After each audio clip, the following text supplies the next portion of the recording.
በስመ አብ ወወልድ ወመንፈስ ቅዱስ አሐዱ አምላክ አሜን። ንገባሪ ሰናያት መሐርና አምላኽ አቦን ጎይታናን አምላኽናን መድኃኒናን ኢየሱስ ክርስቶስ ሰቲርናን ረዲእናን ዓቂብናን ተቐቢልናን ራህሪልናን ደጊፍናን ክሳዕ ሰዓት እዚኣውን ኣብፅሒልና እሞ ንመስግነለና። ሕጂ እውን ንዕኡ በዛ ቅድስቲ ዕለት እዚኣን ብኩሉ ዘመን ህይወትናን ፍጹም ሰላም ክዕቅበና ንኩሉ ዝመልኽ እግዚኣብሔር ኣምላኽ ንለምኖ። ኦ ጎይታና እግዚኣብሔር ኩሉ እትመልኽ ኣቦን ጎይታናን ኣምላኽናን መድኃኒናን ኢየሱስ ክርስቶስ ልዕሊ ኩሉ ኩነታትን ምእንቲ ኩሉ ኩነታትን ኣብ ውሽጢ ኩሉ ኩነታትን ነመስግነካ ኣሎና። ስለ ዝሰተርካናን ዝረዳእካናን ዝዕቐብካናን ናባኻ እውን ስለ ዝተቐበልካናን ስለ ዝረሃርሃካልናን ዝደገፍካናን ክሳዕ ሰዓት እዚኣውን ስለ ዝብፅሐካና ነመስግነካ ኣሎና። ኦ መፍቀሪ ሰብ ካብቲ ሰናያትካ ንሓትን ልምንን ኣሎና።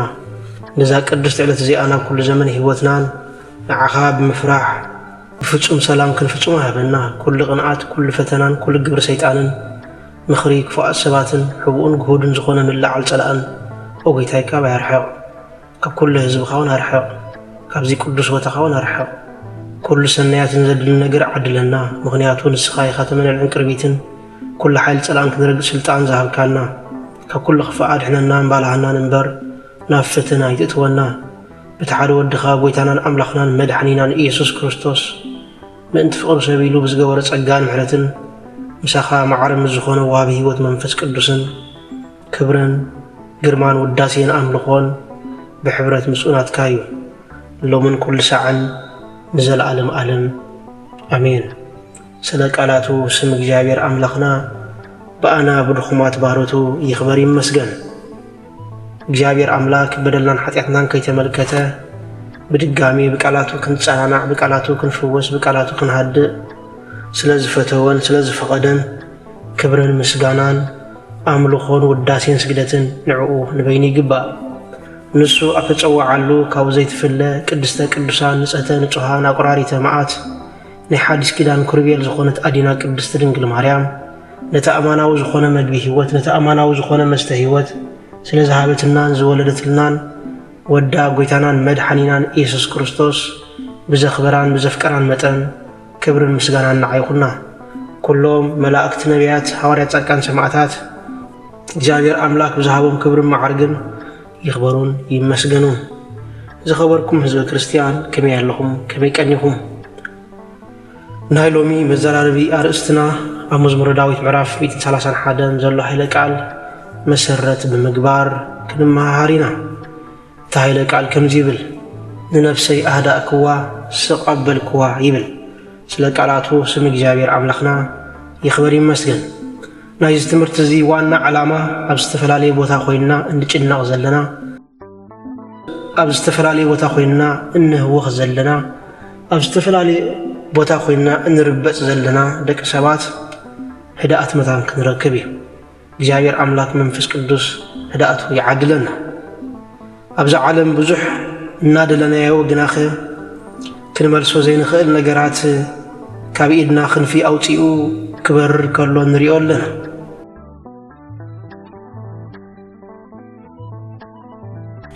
ነገራት ካብ ዓቕምና ንላዕሊ ኣብ ዝኾነሉ እዋን ሃዲእኻ ከም ጽባይ ንላዕሊ እንገብሮ ፍታሕ ዋላ ሓደ የለን።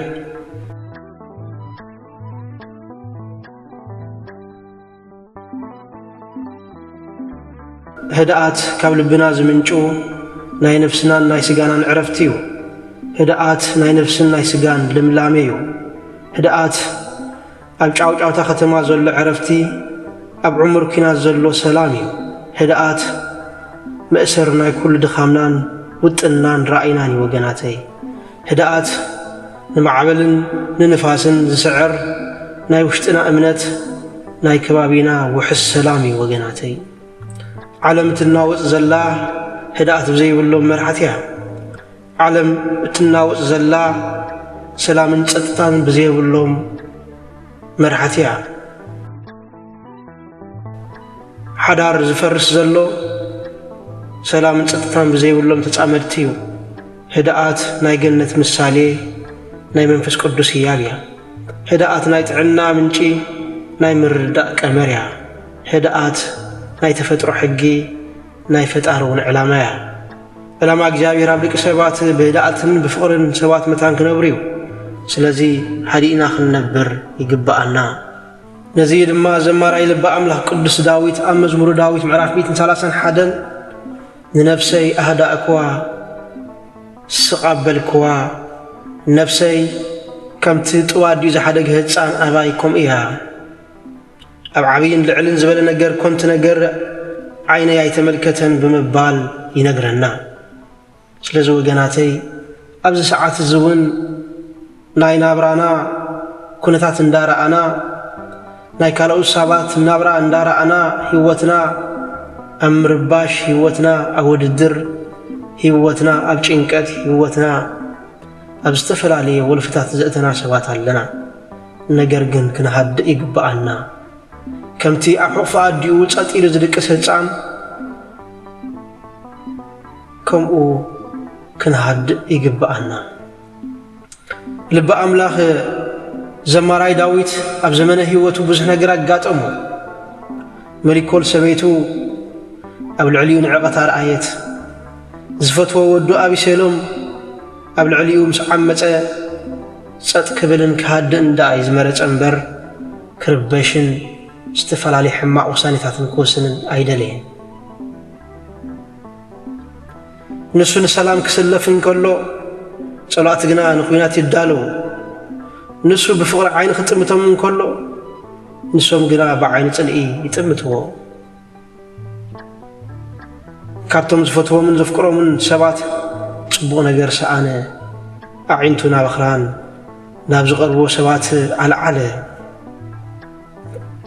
ነገር ግና ክጎድእዎ እምበር ሓደ እኳ ከጸናንዖ ሓደ እኳ ክድግፎ ዝመፀ ሰብ ኣይነበረን። ነዚ ድማ ዘማራይ ልበ ኣምላኽ ኣብ መዝሙረ ዳዊት ምዕራፍ 120 ኣዒንተይ ናብ ኣኽራን ኣልዓልኩ ረድኤተይስ ካብ መንኮን እዩ ዝመጽእ ብምባል ዝዝምር። ኣንሳኢኳ ኣዒንተይ መንገላ ኣድባር ማእይቲ ይመጽእ ረድኤትየ ረድኤተይስ ይመጽእ ሃበ እግዚኣብሔር ዘገብረ ሰማይ ወምድሪ ብምባል ድማ ይምልስ። እዋ ኣዒንተይ ናብ ኣኽራን ጠመትኩ ናብቶም ክሕግዙን እዮም ዝኽእሉ ዝብሉ ሰባት ጠመትኩ። ነገር ግን ረድኤተይስ ካበይ ዝመጽእ ረድኤተይ ካብ ሰማይን ምድርን ዝገበረ እግዚኣብሔር ኣምላኽ እዩ ዝመጽእ ብምባል ንገዛእ ርእሱ ኣጸናንዓ። ስለዚ ወገናተይ ኣብ ዝተፈላለየ ኩነታት ህይወት ክንህሉ ንኽእል ኢና። ኣብ ዝተፈላለየ ዓይነት ናይ ህይወት ኣጋጣሚ ክንህሉ ንኽእል ኢና። ነገር ግን ረድኤትና ካብቲ ንሰማይን ምድርን ዝገበረ እግዚኣብሔር ኣምላኽ እዩ ዝመጽእ እሞ ህድእ ንበል ንረጋጋእ።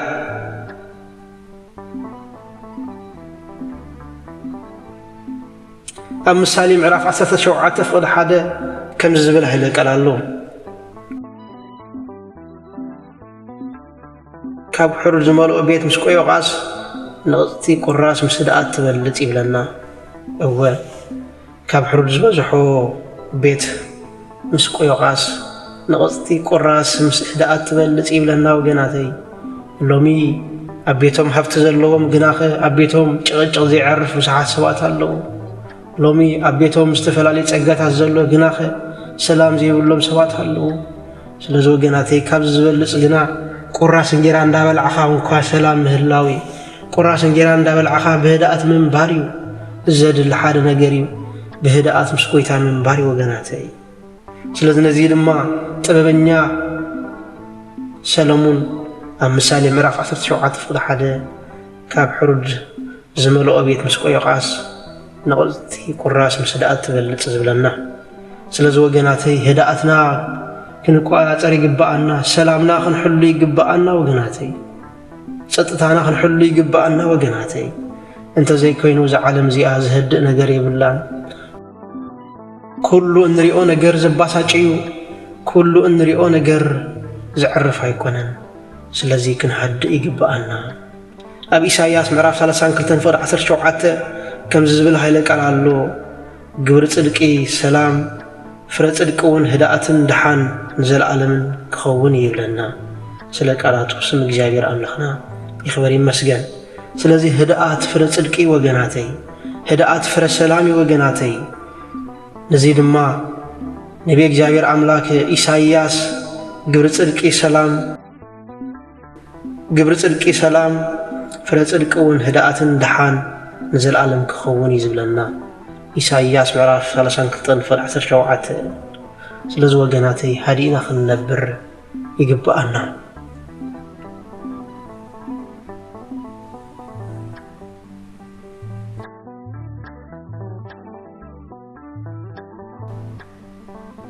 ሕጂ እውን ዘማራይ ልበ ኣምላኽ ቅዱስ ዳዊት ከምዚ ይብል ኣብ መዝሙረ ዳዊት ምዕራፍ 65 ፍቅዲ 1 ወኣምላኽ ኣብ ጽዮን ብህድኣት የመስግኑኻ መብጽዓ እውን ንዓኻ ክፍጽሙ እዮም ይብለና።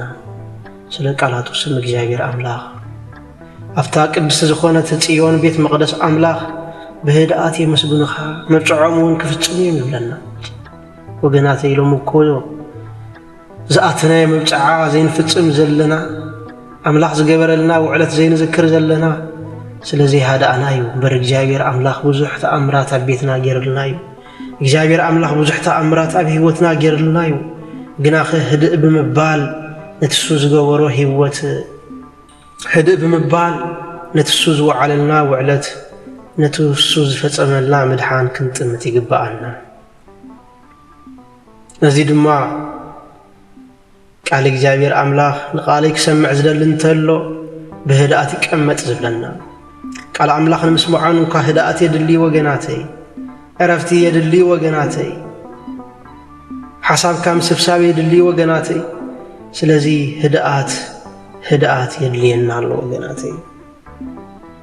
ኣብ ደጓ ኤርምያስ ንምድሓን እግዚአብሔር ኣምላኽ ተስፋ ምግባርን ብህድኣት ምጽባይን ሰናይ ይብለና ነቢ እግዚአብሔር ኣምላኽ ኤርምያስ።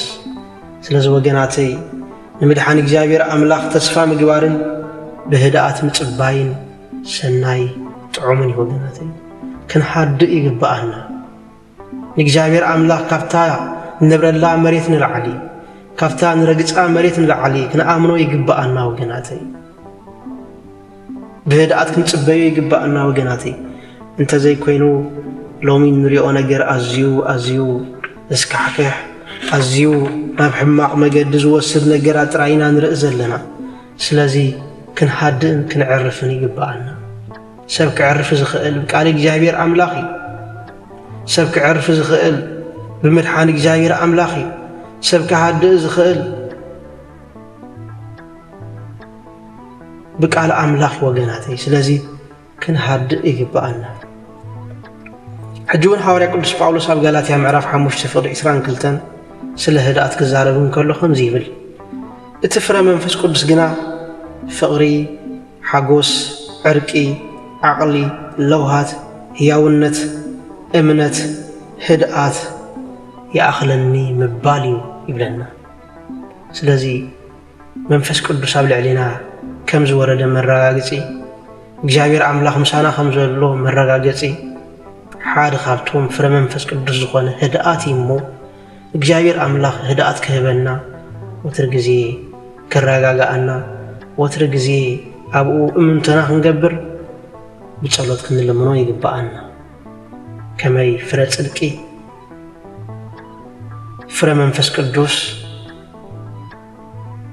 ፍቕሪ፣ ሓጎስ፣ ዕርቂ፣ ዓቕሊ፣ ለውሃት፣ ሕያውነት፣ እምነት፣ ህድኣት ይኣኽለኒ ምባል ስለ ዝኾነ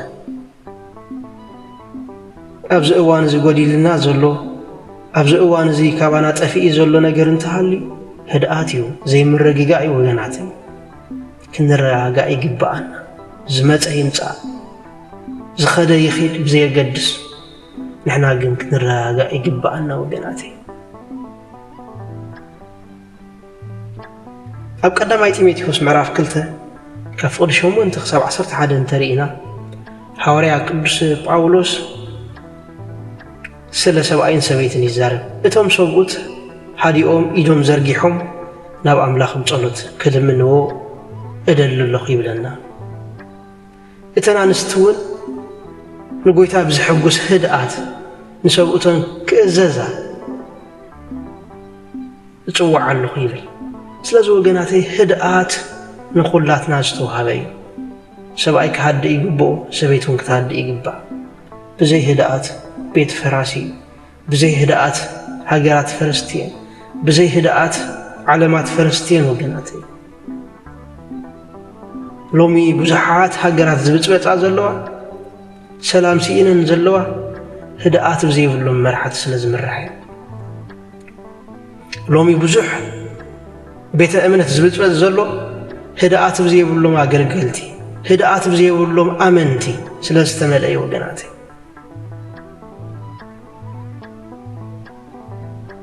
سلزي بهدأت كنا بريق بقنا أبزا حتى هيوتنا أبزا حتى عمري هدأت زلوا هيوت كنا بريق بقنا أو قدام تيموثاوس مراف 6:11 كم زبل حيلك على الله الثاني أملاخ سب نسخة قنا كابز هدى أمو للدحر تلقي أملخو أمنات فقري تعقستي هدأت سعابيل هوريك باولوس ناي منفس ولد تيموثاوس زمخره مغري الثاني أملاخ سب نسخة قنا كابز هدى أمو للدحر تلقي أملخو أمنات فقري تعقستي هدأت سعابي بلنا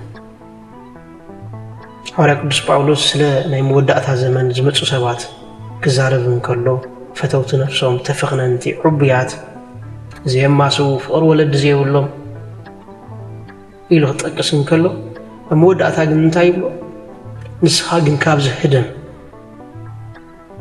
الثاني أملاخ سبيلو نسخا قن كابز هدن مودد حرص الكي أملخو أمنات فقري تعقستي هدأت ساعة فيني سلك على توسم جزائر أملاخنا يخبر يمسجن سلزو جناتين حناون الدحري صدقي أملخو أمنات فقر تعقستن هدأت كنسعب يقبأنا بخنياتو هدأت والسان سلزوخنا أمودعتا أو كلا إزرا معرف إسان 4 فضل 4 እግዚአብሔር አምላክን ህዝቡ ከምዚ ብሎ ኦ ህዝበይ ህድእ እመበሉ እነሆ እትዕርፍሉ ዘመን ይመጻሉ ይብለና ክንዕርፍ እንደልን ተኾይና ሰላም ክንረክብ እንደልን ተኾይና ናይ መጻኢ ናብራና ውሕስ ክኸውን እንደልን ተኾይና ዞባና ሰላም ክኸውን እንደልን ተኾይና ጎረባብትና ሰላም ክኸውን እንደልን ተኾይና كنهد يقبأنا بزي هدأت زركب كاب جابير عملخ نقبلو ولا حادث أجا يلا هدأت مسرتنا كل تسقطاتي وبناتي جابير عملخ زبارخ جابير عملخ تسقو زفسس أفتون بهدأت زملالسو لك سباتي نزيد ما أموز مرداوي مرة 4:10 هدئ مولو أنا أملخ مخاني أستفهل زبلنا كمون أب قدس قالو كل مدر السقطبل إجابير أملخ أب زفاني زلو زبل هاي لك على اللودناتي سلسل خنا هدئ يقبأنا عين الربابش زعلم زي أبي إجابير أملخ صبرونا أبقى خي ترفع أبكر إجابير أملخ قصراتي سلسل شبر بل عين بل قلبع عين بل نهدأ نصنع بو نأمن نتأمن شو جابر أملاخ محروت كوردلنا نزيد ما أو هزبي هدئ ما ولو إنه تعرف له زماني متسأل له زبلنا زلو سلازي كان هاد يقبعنا خنا عرف ندلن تخوينا سناي زمان كنرق ندلن تخوينا كنا عرف يقبعنا كمون أبونا زمراي داويت كم زيلنا له صبو معالتات كرئ زدل سب انتلو يبلنا عفو حماق كم مزراب كخلكل يقبو يبلنا سلازي إذا مالت بهدأت كنبر يقبعنا مالتي عفنا حماق كم مزراب كن كتب يقبعنا مالتي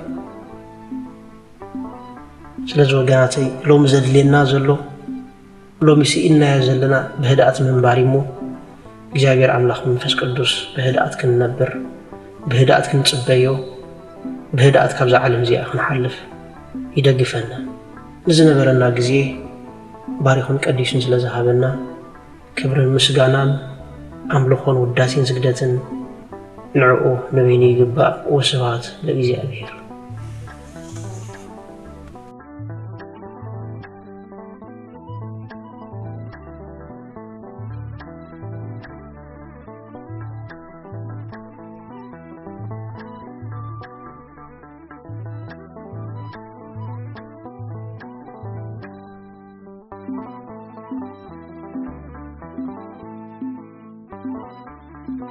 Thank you.